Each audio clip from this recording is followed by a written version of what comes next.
उस दिन बड़े सवेरे जब शामू की नींद खुली तब उसने देखा घर भर में कोहराम मचा हुआ है। उसकी काकी उमा एक कंबल पर नीचे से ऊपर तक एक कपड़ा ओढ़े हुए भूमि शयन कर रही हैं और घर के सब लोग उसे घेर कर बड़े करुण स्वर में विलाप कर रहे हैं। लोग जब उमा को शमशान ले जाने के लिए उठाने लगे तब शामू ने बड़ा उपद्रव मचाया। लोगों के हाथों से छूटकर वो उमा के ऊपर जा गिरा। बोला, काकी सो रही हैं, उन्हें इस तरह उठाकर कहाँ लिए जा रहे हो? मैं न जाने दूंगा। लोग बड़ी कठिनता से उसे हटा पाए। काकी के अग्नि संस्कार में भी वो न जा सका। एक दासी राम राम करके उसे घर पर ही संभाले रही। यद्यपि बुद्धिमान गुरुजनों ने उन्हें विश्वास दिलाया कि उसकी काकी उसके मामा के यहाँ गई है, परंतु असत्य के आवरण में सत्य बहुत समय तक छिपा न रह सका। आसपास के अन्य अबोध बालकों के मुंह से ही वो प्रकट हो गया। ये बात उससे छिपी न रह सकी कि काकी और कहीं नहीं, ऊपर राम के यहाँ गई है। काकी के लिए कई दिन तक लगातार रोते रोते उसका रुदन तो क्रमशः शांत हो गया, परंतु शोक शांत न हो सका। वर्षा के अनंतर एक ही 2 दिन में पृथ्वी के ऊपर का पानी अगोचर हो जाता है, परंतु भीतर ही भीतर उसकी आर्द्रता जैसे बहुत दिन तक बनी रहती है, वैसे ही उसके अंतस्तल में वो शोक जाकर बस गया था। वो प्रायः अकेला बैठा बैठा शून्य मन से आकाश की ओर ताका करता। एक दिन उसने ऊपर एक पतंग उड़ती देखी। न जाने क्या सोचकर उसका हृदय एकदम खिल उठा। विश्वेश्वर के पास जाकर बोला, काका मुझे पतंग मंगा दो। पत्नी की मृत्यु के बाद से विश्वेश्वर अन्यमनस्क रहा करते थे। अच्छा मंगा दूंगा कहकर वे उदास भाव से और कहीं चले गए। शामू पतंग के लिए बहुत उत्कंठित था। वो अपनी इच्छा किसी तरह रोक न सका। एक जगह खूंटी पर विश्वेश्वर का कोट टंगा हुआ था।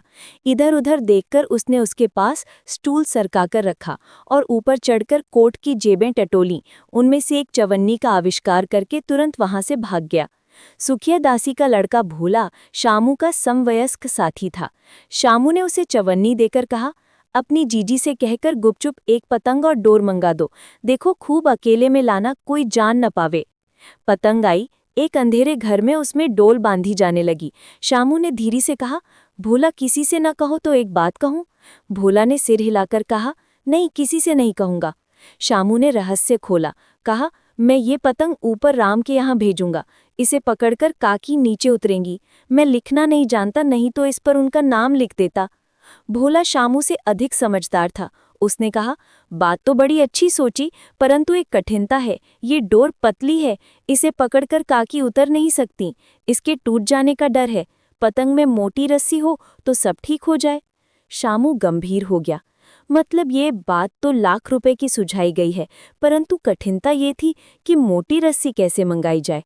पास में दाम है नहीं, और घर के जो आदमी उसकी काकी को बिना दया माया के जला आए हैं, वे उसे इस काम के लिए कुछ नहीं देंगे।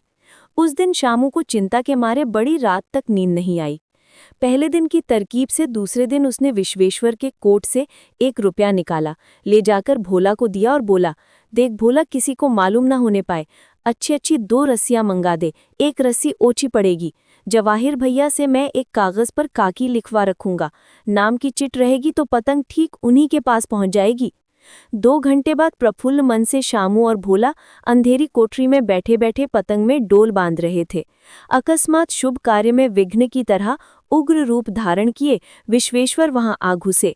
भोला और शामू को धमकाकर बोले, तुमने हमारे कोट से रुपया निकाला है? भोला सक पकाकर एक ही डांट में मुखबिर हो गया। बोला, शामू भैया ने रस्सी और पतंग मंगाने के लिए निकाला था।